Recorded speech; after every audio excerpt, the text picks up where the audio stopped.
There are toxic expectations in special education, and I'm not talking about for the students. I'm talking about our expectations of teachers and parents on IEP teams. Welcome to the Special Education Inner Circle podcast. I'm your host, Catherine Witcher. And you know what? It's been a little while since I have done one of these recordings live, that I am here by myself and I don't have one of our amazing guests with, but something happened over the weekend that made me think about you.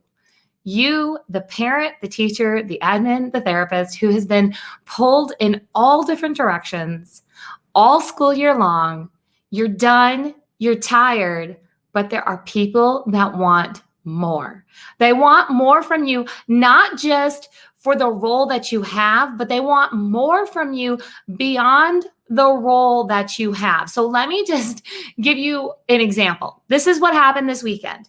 On Friday, I got a text from somebody who's a former client of mine. For those of you that don't know, I have been in the field professionally in special education for over 25 years. Most of that time, like the last 2 decades, I have been working for parents and teachers and schools to build IEPs for the real world.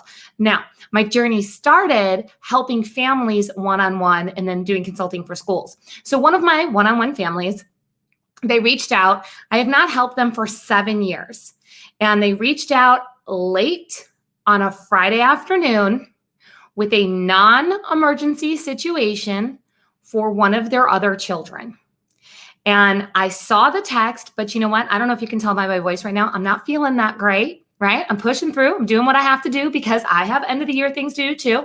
It's late on a Friday afternoon. And I thought, you know what? I'm going to reach out to one of my colleagues to help this person. So I did that. And then I will make sure to touch base with this person on Monday because my work day for Friday is done and it's the weekend. On Sunday night, so just last night, I got a text from that same person that said, for quality control purposes, no hard feelings, but I sent you a message on Friday and you never got back to me. You're not as effective as you could be. And I was a little bit like, oh my gosh, like, no, really, like I'm helping you. I got some things going on. Like it was late on a Friday and I was going to get back to you on Monday, but I didn't say any of that. You know why? Because it's Sunday and it's the weekend and I was taking some time and I got a lot of things happening outside of my office hours. Just like you, the teacher, you get to have a life outside of school. Just like you, the parent, you get to have a life outside of IEP meetings. You get to have a life outside of your role of what you are always doing for others, and that's okay. This is something that I'm specifically putting out there, that I got this nasty text from somebody because I'm always telling my master IEP coaches that they need to set boundaries, that they're going to be serving in the special education community, and it is a tough community to serve in, not because of the students, not because of the families or the teachers on a whole, but because there is this expectation from many people that we are on all the time, that you are a teacher on demand, that you are a parent on demand, that you can just show up to any meeting at any time, that you are a master IEP coach or advocate on demand. You are not. You are not.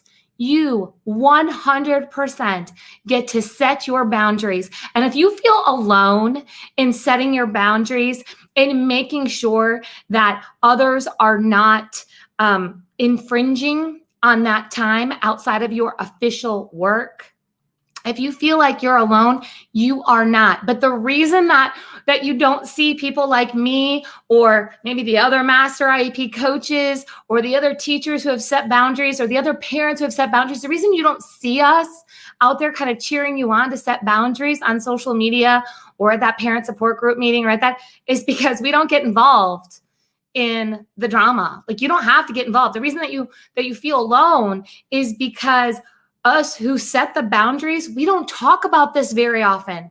I talk a lot of times about all the goodness, all the hope, all the joy, all the things that can come when an IEP is written effectively, when a team is working together collaboratively, all the things that are possible inside of special education. But when I got this text, I thought, you know what, if I'm getting this text and I'm not under contract hours, I'm not hired in a school or school district, I don't have a contract with anybody that requires me to show up at any time.